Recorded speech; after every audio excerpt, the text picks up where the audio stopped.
Exodus chapter 16. The whole Israelite community set out from Elim and came to the desert of Sin, which is between Elim and Sinai, on the 15th day of the second month after they had come out of Egypt. In the desert the whole community grumbled against Moses and Aaron. The Israelites said to them, "If only we had died by the Lord's hands in Egypt. There we sat around pots of meat and ate all the food we wanted. But you have brought us out into this desert to starve the entire assembly to death." Then the Lord said to Moses, "I will rain down bread from heaven for you. The people are to go out each day and gather enough for that day. In this way I will test them and see whether they will follow my instructions. On the 6th day they are to prepare what they bring in, and that is to be twice as much as they gather on the other days." So Moses and Aaron said to all the Israelites, "In the evening you will know that it was the Lord who brought you out of Egypt, and in the morning you will see the glory of the Lord, because he has heard your grumbling against him. Who are we that you should grumble against us?" Moses also said, "You will know that it was the Lord when he gives you meat to eat in the evening and all the bread you want in the morning, because he has heard your grumbling against him. Who are we, you who are grumbling against us, but against the Lord?" Then Moses told Aaron, "Say to the entire Israelite community, 'Come before the Lord, for he has heard your grumbling.'" While Aaron was speaking to the whole Israelite community, they looked toward the desert, and there was the glory of the Lord appearing in the cloud. The Lord said to Moses, "I have heard the grumbling of the Israelites. Tell them, at twilight you will eat meat, and in the morning you will be filled with bread. Then you will know that I am the Lord your God." That evening quail came and covered the camp, and in the morning there was a layer of dew around the camp. When the dew was gone, thin flakes like frost on the ground appeared on the desert floor. When the Israelites saw it, they said to each other, "What is it?" For they did not know what it was. Moses said to them, "It is the bread the Lord has given you to eat. This is what the Lord has commanded. Everyone is to gather as much as they need. Take an omer for each person you have in your tent." The Israelites did as they were told. Some gathered much, some little. And when they measured it by the omer, the one who gathered much did not have too much, and the one who gathered little did not have too little. Everyone had gathered just as much as they needed. Then Moses said to them, "No one is keeping any until morning." However, some of them paid no attention to Moses. They kept part of it until morning, but it was full of maggots and began to smell. So Moses was angry with them.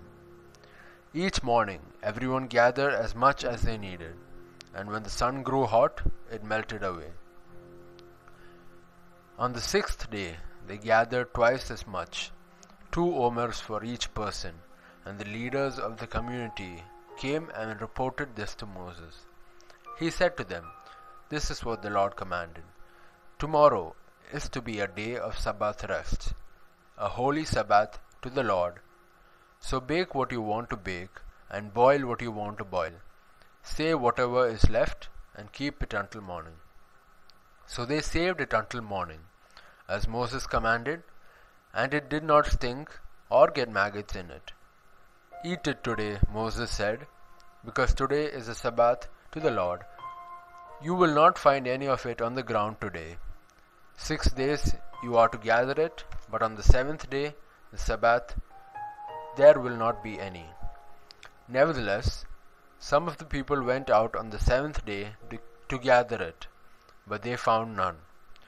The Lord said to Moses, "How long will you refuse to keep my commands and my instructions? Bear in mind that the Lord has given you the Sabbath. That is why on the 6th day he gives you bread for 2 days. Everyone is to stay where they are on the seventh day. No one is to go out. So the people rested on the seventh day. The people of Israel called the bread manna. It was white like coriander seed and tasted like wafers made with honey. Moses said, "This is what the Lord has commanded. Take an omer of manna and keep it for the generations to come, so they can see the bread I gave you to eat in the wilderness when I brought you out of Egypt." So Moses said to Aaron, "Take a jar and put an omer of manna in it. Then place it before the Lord to be kept for the generations to come, as the Lord commanded Moses. Put the manna with the tablets of the covenant law, so that it might be preserved." The Israelites ate manna 40 years until they came to a land that was settled. They ate manna until they reached the border of Canaan. Exodus chapter 17. The whole Israelite community set out from the desert of Sin, traveling from place to place as the Lord commanded. They camped at Rephidim, but there was no water for the people to drink. So they quarreled with Moses and said, "Give us water to drink." Moses replied, "Why do you quarrel with me? Why do you put the Lord to the test?" But the people were thirsty for water there, and they grumbled against Moses.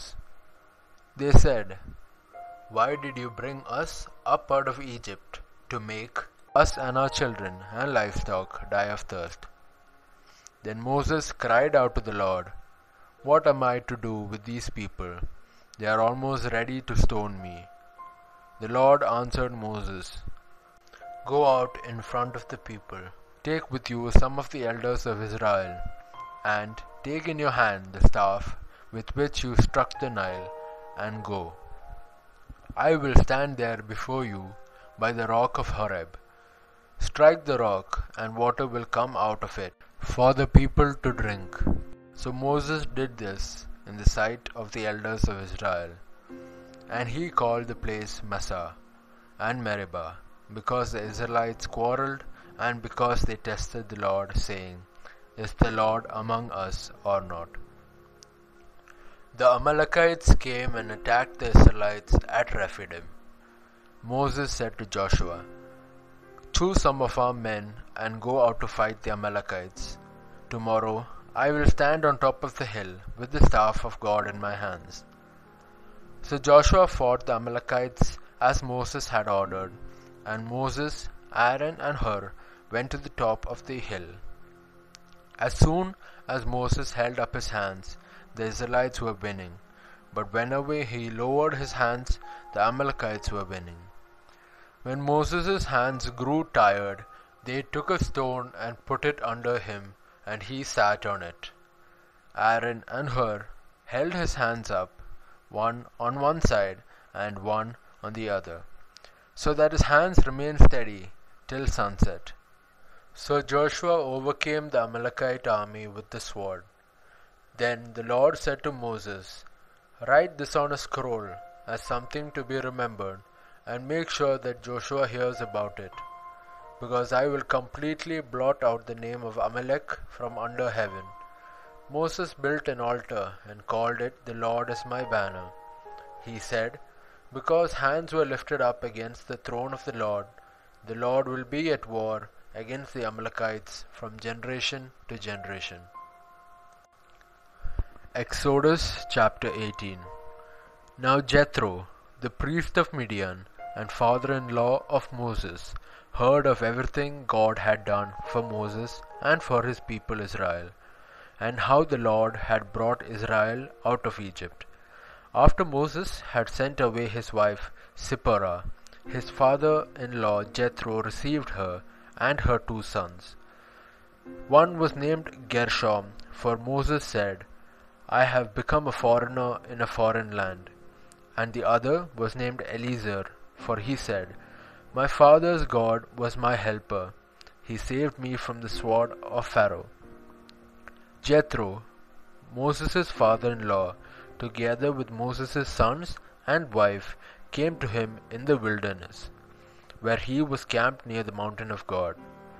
Jethro had sent word to him, I, your father-in-law Jethro, am coming to you with your wife and her 2 sons. So Moses went out to meet his father-in-law and bowed down and kissed him. They greeted each other and then went into the tent. Moses told his father-in-law about everything the Lord had done to Pharaoh and the Egyptians for Israel's sake, and about all the hardships they had met along the way, and how the Lord had saved them. Jethro was delighted to hear about all the good things the Lord had done for Israel in rescuing them from the hand of the Egyptians. He said, Praise be to the Lord who rescued you from the hand of the Egyptians and of Pharaoh, and who rescued the people from the hand of the Egyptians. Now I know that the Lord is greater than all the other gods, for he did this to those who had treated Israel arrogantly. Then Jethro, Moses' father-in-law, brought a burnt offering and other sacrifices to God, and Aaron came with all the elders of Israel to eat a meal with Moses' father-in-law in the presence of God. The next day, Moses took his seat to serve as judge for the people, and they stood around him from morning till evening. When his father-in-law saw all that Moses was doing for the people, he said, What is this you are doing for the people? Why do you alone sit as judge, while all these people stand around you from morning till evening? Moses answered him, Because the people come to me to seek God's will. Whenever they have a dispute, it is brought to me, and I decide between the parties and inform them of God's decrees and instructions. Moses' father-in-law replied, What are you doing is not good. You and these people who come to you will only wear yourselves out. The work is too heavy for you. You cannot handle it alone. Listen now to me, and I will give you some advice, and may God be with you. You must be the people's representative before God and bring their disputes to Him. Teach them His decrees and instructions, and show them the way they are to live and how they are to behave. But select capable men from all the people, men who fear God, trustworthy, and who hate dishonest gain, and appoint them as officials over thousands, hundreds, fifties, and tens. Have them serve as judges for the people at all times, but have them bring every difficult case to you. The simple cases they can decide themselves. That will make your load lighter, because they will share it with you.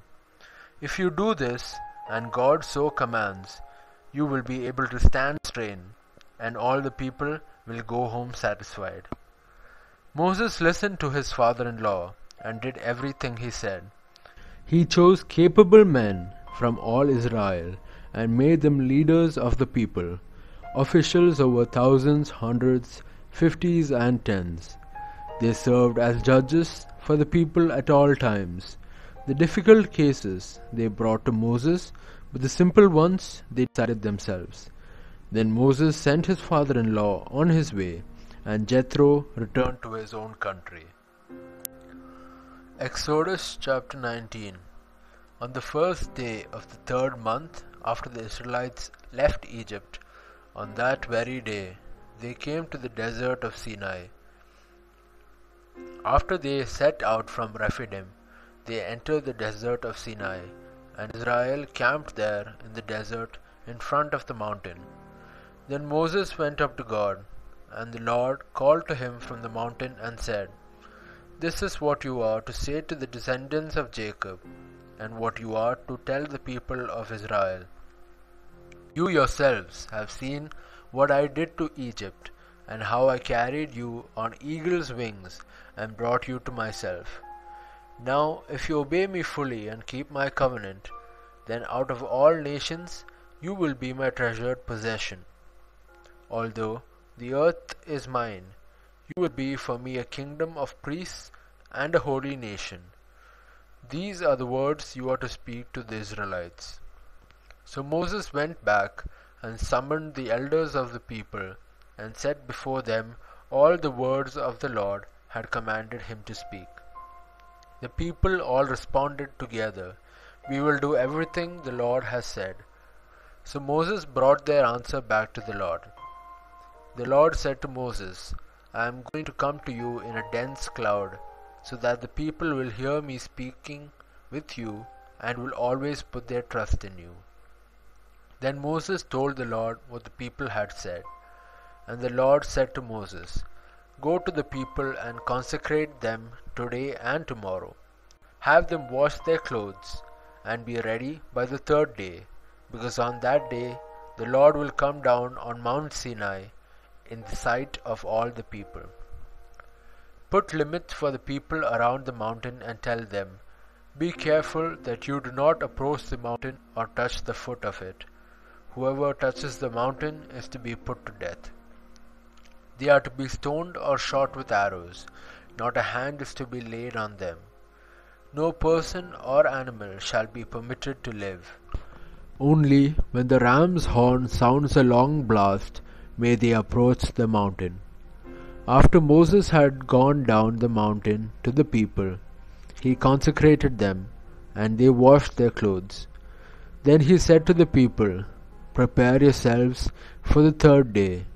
Abstain from sexual relations." On the morning of the third day, there was thunder and lightning, with a thick cloud over the mountain, and a very loud trumpet blast. Everyone in the camp trembled. Then Moses led the people out of the camp to meet with God, and they stood at the foot of the mountain. Mount Sinai was covered with smoke, because the Lord descended on it in fire. The smoke billowed up from it like smoke from a furnace, and the whole mountain trembled violently. As the sound of the trumpet grew louder and louder, Moses spoke, and the voice of God answered him. The Lord descended to the top of Mount Sinai and called Moses to the top of the mountain. So Moses went up, and the Lord said to him, "Go down and warn the people, so they do not force their way through to see the Lord, and many of them perish. Even the priests who approach the Lord must consecrate themselves, or the Lord will break out against them." Moses said to the Lord, "The people cannot come up Mount Sinai, because you yourself warned us. Put limits around the mountain and set it apart as holy." The Lord replied, "Go down and bring Aaron up with you. But the priests and the people must not force their way through to come up to the Lord, or he will break out against them." So Moses went down to the people and told them.